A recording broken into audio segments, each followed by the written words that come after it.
baseball coach Rob Cooper recently just finished his first season at Penn State. First Caravan event, so we'll take questions for Coach Cooper.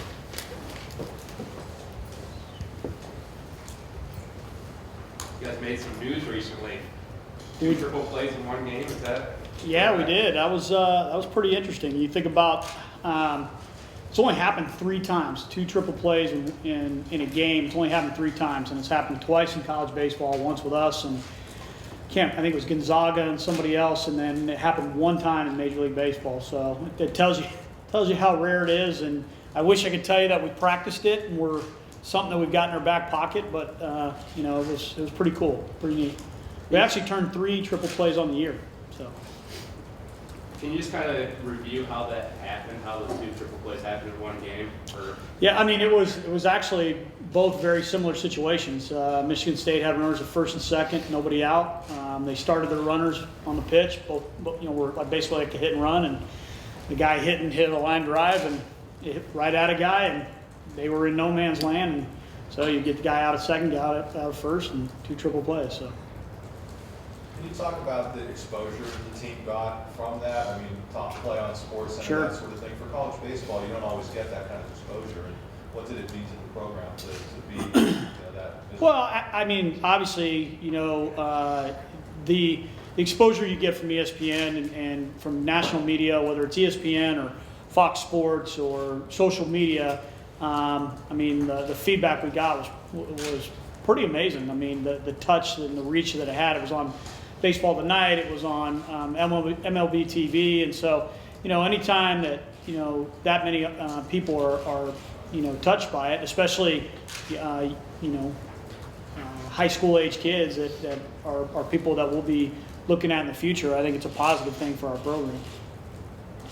Beyond the wins and losses this year, Rob, how do you feel the first year went just in terms of getting players familiar with the system, how you played at the end of the season towards how you played at the beginning of the season? Sure. I was pleased with the progress we made. I mean, look, I'm not into moral victories, and it was funny. We had an end of the year kind of potluck that was something we did at Wright State, and talked to the parents about it here. And basically, the parents all brought food for after the last home game, and so our kids were eating. And after the game, a lot of people came up, and they, I appreciated it, but a lot of people said, "Hey, Coach, thanks for a great year." Well, 18 wins isn't a great year. Like, that's not what I, expect us to consider a great year moving forward. But we made progress, and a lot of times when you're outside of it and you look at wins and losses, you don't see like the actual everyday process of it. And the fact that, we're playing Indiana, who's got a chance to go back to the College World Series. We're playing them a week ago, and it's the 9th inning. We're down by 6, and I got 2 of my infielders that are laying out, making diving plays, and that's effort. That shows me that they continue to compete and play hard, and that's a big thing when you're trying to change a culture and a mindset of a program. Is to, number one, it takes no athletic ability or talent to play hard. It takes no athletic ability or talent to compete, and those guys made choices to do that throughout the year. And so, I've said this to other people. This is my second time being at a place where we're trying to build something up and really create something special. So there isn't anything that we experienced this year that I didn't kind of expect based on my previous stop. Could have done without the losing streak again, but that's part of it. You got to learn how to win, and you got to keep at it. Look, when I got the job, here are the 2 questions. I got a 13-year-old son and a 10-year-old son. The 2 questions I was asked was, are we going to the whiteout game? Yes, we'll go to the whiteout game, and we'll go to every other home football game as well. And then number 2, are we going to the Little League World Series? And I said, yeah, we will definitely get to a Little League World Series game. I love it. I grew up in Sacramento, California, and I remember, I want to say the championship game was always on a Saturday or maybe a Sunday. It was always on a weekend, wasn't it? Yeah, Sunday, thank you. And I just remember that. That's right, because after church, it was must-see TV. Like when I was a kid, I wanted to watch the Little League World Series. I'd get really upset when another country would win other than us. But Yeah, no, it's great. It's awesome, and I'm excited to actually experience it firsthand. It's been great. I'm looking forward to this week. You know, last 2 weeks, I got to spend a lot of time with Coach Warming and got to know him.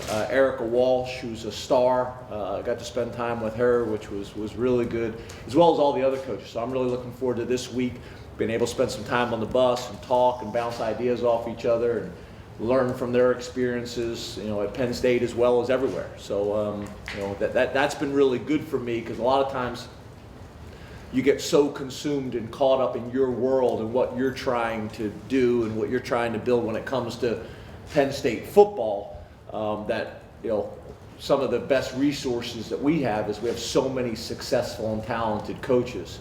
You know, being with Russ Rhodes that first night, and obviously being with Kale and all those guys and Erica, I mean, it's unbelievable. So, you know, this has been really valuable to get out and interact with the fans and the alumni and people in the community, but it's also been really good for me to be locked in that bus for 3 weeks and spending time with alumni, you know, Roger and the coaches as well. So it's been really good.